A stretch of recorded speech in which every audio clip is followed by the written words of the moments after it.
Hello everybody, Manix here. It's time for another tabletop knife review. Feel free to subscribe, hit that little bell notification if you do not want to miss weekly knife, gun, gear, flashlight, lighter videos, and feel free to support me on Patreon. Every penny counts, link in the description. Thank you so much for watching. Let's get right into this. This review is going to be on one of my favorite knives in the whole wide world from one of my favorite knife companies, the Spyderco Manix XL, baby. These things are sweet. I already love the original Manix. I love all the variants on the Manix. The lightweight, which is the FRCP version, the G10 version, which is going to be right here. We're going to show this guy in a couple times throughout this video probably, but this is the XL version, the largest variant on them. Let's get the specs out of the way first. Overall length, according to their website, is 8.94 inches. The blade length is 3.85 inches right there. Its actual cutting edge is 3.36 inches. Thickness is 0.125 inches, by the way. Handle length is 5.09 inches. According to their website, it weighs 5.2 ounces. We have a thumb hole for deployment, as you can see right there. It is completely ambidextrous. It is tip-up carry only. It is swappable to the left side. Talking about the pocket clip there. Big old fat lanyard hole right there. We have a nice little ring. It is enclosed in, so you don't have to worry about your lanyard getting cut as easily anyway. It's a nice little touch. I like it when knife companies do that with their lanyard holes, when the handles are exposed like this anyway. It is a flow-through design, although we do have what looks like a backspacer right here as the stop pin. How's that for a stop pin? I've said this before when I'm talking about the Manix, but that's our stop pin right there. It's a big old backspacer. Cage, ball bearing, locking mechanism. It's side actuating, also ambidextrous. One of my favorite locking mechanisms in the world. It's similar to the Benchmade Axis lock, similar to the SOG arc lock. Now, a lot of other companies here in early 2023 are starting to come out with their own version of what once was the Benchmade Axis lock, because I believe they lost the patent on that. Don't quote me on that. I don't know the full story, but we're starting to see more side actuating locking mechanisms now. Regardless, this one is amazing. I love it. It's very simple. It's just a spring. As you can see right there, it's attached, and then it attaches to the steel ball bearing, which is encased inside of this FRCP or FRN, whatever the material is, polymer cage, so it makes it a little bit easier to grip onto and disengage. Very sweet. It's very strong. I'll talk about that later. I already have a video talking about how it works, but regardless, one of Spyderco's bigger knives. We're approaching almost cold steel length right here. This is almost about the length of the Recon 1 from Cold Steel, if you're familiar with that one, but it's a big, big knife. You can see I have large size hands just for glove reference. And you can see that it completely envelops my 4 fingers in there. We have a little guard up here, a little guard on the butt down here. You can scooch down here if you want to have maximum reach. It's relatively comfortable. I wouldn't go any lower than this. You can even use a lanyard, as I always say, if you want absolute maximum reach there, or to fish it out of your pocket even easier. That would be a great idea. Again, we have a massive, massive lanyard hole right here, so you can accommodate pretty much any kind of paracord, what have you.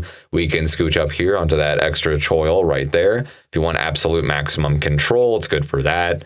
So there's basically 3 grips you can grip this into as far as the standard grips are concerned.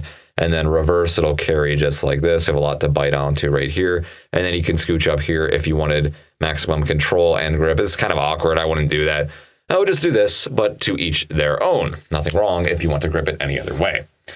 So it's pretty versatile. Its ergonomics are fantastic, just like most Spyderco's are. I love the lines to it, the curves. It fits my hand just beautifully.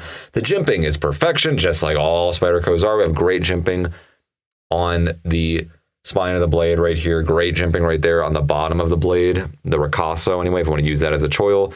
Nice cutouts right here in the steel liner, as well as right here. So if you're in this grip, or if you're in this grip, it completely envelops all of your finger. More jimping right down here on the bottom of the liner. That's great. Nice traction. More up here along the backspacer or stop bar, whatever you want to call that. Backspacer slash stop pin, although it's not really a stop pin. I'm going to call it a stop backspacer, baby. Very functional, very purposeful, very sharp jimping. It's perfection. I love it when they jimp every bit they can. S30V blade steel, by the way, I almost forgot. Satin finish on the blade, as you can see. It is made in the US, Golden, Colorado, on planet Earth, by the way. How about that? Pocket clip is pretty much perfection, just like all Spyderco pocket clips are. There's quite a bit poking out right here. It's not loop over. It's not super covert. There's a decent amount poking out here. So it's going to be very easy to get to, even without a lanyard hole, but some may not like how it's not a loop over clip. Some people like having their knives as covert as possible. Yeah, I understand that. You can probably tell it's a knife. Most people are going to know that you have a knife on you because they see that satin gleaming out right there. Yeah, it's not the most covert, but you know what? I don't think this knife's intended to be a covert knife. It's meant to be a big beast of a blade. Yeah, granted, you could accomplish both. You can make a big beast of a blade also covert, but whatever. It is what it is. Sometimes I like it when there's just a little bit extra exposed there because it makes it easier to get the knife out. Awesome. Flicks out every single time. No wrist movement needed, not on this model anyway. The lockup is great. There's a hair of side to side, but I can adjust it out. It's fine. No up and down, just like I would imagine with this locking mechanism. Oh yeah, retail. I almost forgot. Actually, I did forget. I don't know why I said almost. This knife currently, as of March 2023, when I'm filming this, it retails at $274. Damn, that's a lot of money. Almost $300, man. That's a lot. But in the aftermarket, you'll get these for around $190, so just a little bit under $200. You might find a deal for, I think I got this for like $170 something a while back. That is expensive. First of all, these are made in the US. Second of all, it's S30V blade steel. That's already not cheap. But thirdly, the biggest reason, honestly, is just because Spydercos are expensive. They've always been pretty expensive, but the past few years, I want to say since 2019, maybe it was 2020, they upped their retail price across the board for whatever reason, and that's where we're at. Some people might think they're just overpriced. Some people may say there's a legitimate reason why they did that. Could be a mixture of both. I don't know. I don't know the full story. I don't know the politics behind it. I don't know, and you know, it's just unfortunate. Spydercos are expensive. I will give it that. This is almost $200. But if you got a Cold Steel Recon 1, let's just say, I'm not trying to dump on this knife or anything. It's just that knife's about the same length as this, and it has an S35VN blade steel, which I would argue is an upgrade from the S30V. It's got a very good heat treatment, very similar materials, similar amount of materials. No, it's not made in the US, but you can get those for about $120. So you're going to spend close to $70, $80, maybe even more on this one. Almost $100 more on this knife. I don't think it's just because it's made in the US. I think it's just because of what Spyderco chooses to make their retail prices at. But regardless, that's enough of me bitching about the price. It's a great, amazing, one of my favorite knives ever. Top 5 folding knives of all time is this Manix XL right here. I just wish it was a little bit cheaper. I would like to see these at like $150. That would be great. $190, it's a lot, but it's not the end of the world. It's still worth it. It's still worth it. It's just not affordable by any means. This is a very expensive knife. The blade steel S30V needs no introduction. It's a great blade steel, has excellent edge retention, gets razor sharp. Holy shit, it gets really sharp. And Spyderco is notorious for having very, very, very sharp blades. Yeah, there's a lot of companies that can do it now, but the way they grind their edge is more acute than the industry standard. I forget the numbers offhand, but they're even sharper than a lot of knives out there on the market. So why do I like this knife so much? I mean, a lot of people may think it looks similar to other Spydercos. All Spydercos are pretty similar looking, same leaf-shaped blade, same thumb hole, similar ergonomics across the board. We just got standard medium traction G10 handle slabs right here, like you'd imagine, kind of like the Spyderco Tenacious line. It feels similar to that. Yeah, it's grippy. It's not like super aggressive or anything, but it's not soft either. It's perfect amount of grip, I think. It's just perfection. Steel liners are aggressively skeletonized. Look at that.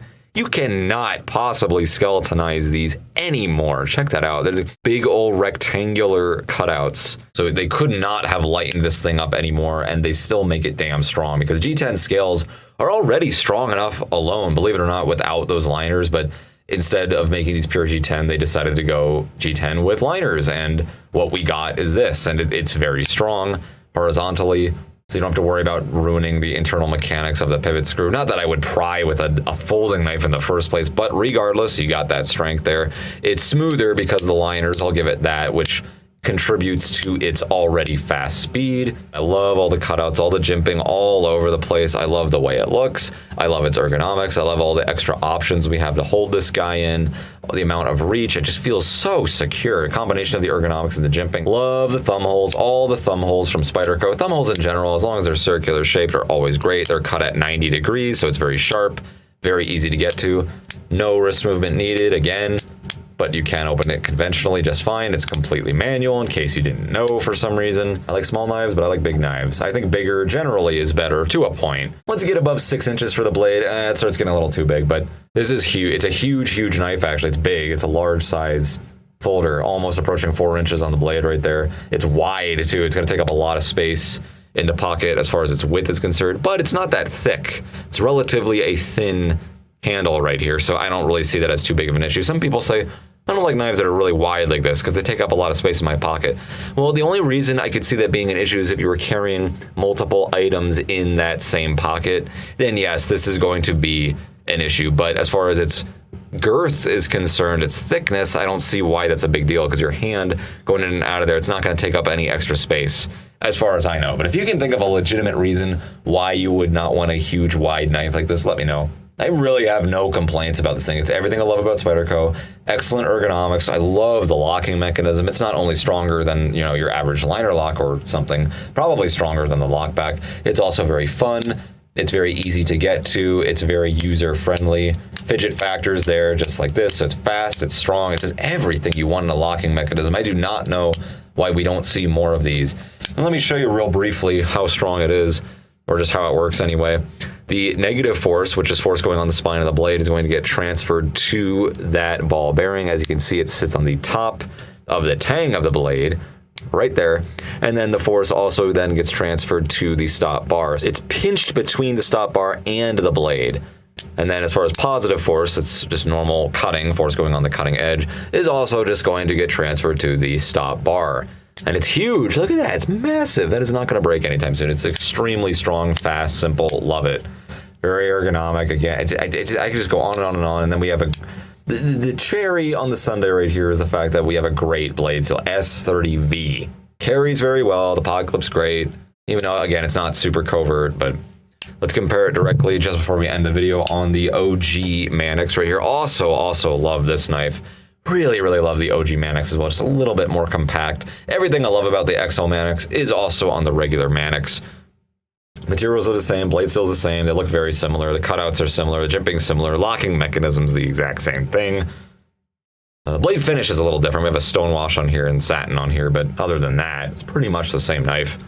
This one's going to be more covert, as you can see. A little bit more is going to be poking out of your pocket on the XL. A little bit. But you have more edge to work with on the XL, and that's kind of the trade-off, so that just makes sense. Pick your poison. And of course, you're going to save a little bit of money on the OG Manix. I think these go for, I want to say 140, maybe? Aftermarket, 140, 150. You'll save a little bit of money that way, but if you want that extra cutting edge, you just want that extra grip, you just want more to hold on to, you want more reach, you just want a bigger, beefier knife, the XL is the way to go. And again, the Manix G10 is already one of my favorite knives, top 5 favorite folding knives of all time. But if you just want a little bit longer edge, just a little bit too small for you, you just want a little bit more capability, this is the guy to go with right here. It's got everything the Manix has that's amazing, but it's even bigger, just a little bit more expensive and technically a little bit heavier. That's all. Fantastic folding knife. And that leaf-shaped blade, man, this is great at piercing. It's kind of like a spear point. Normally, I'm not a huge fan of spear points, but I don't know what it is. I like the leaf-shaped blades in particular. I like the FFG on here. It's just fantastic. I'm just going to go on and on. I'm going to keep repeating myself over and over again, but I have nothing bad to say about this knife other than perhaps the price. That's it. Again, if this was like 140 bucks, it would be A+++, S tier. I need 10 of these things. The price is the only thing that kind of, it's harder for me to recommend it just because of the price. But if you do not mind that price, get this knife right now while you can, the Spyderco Manix XL.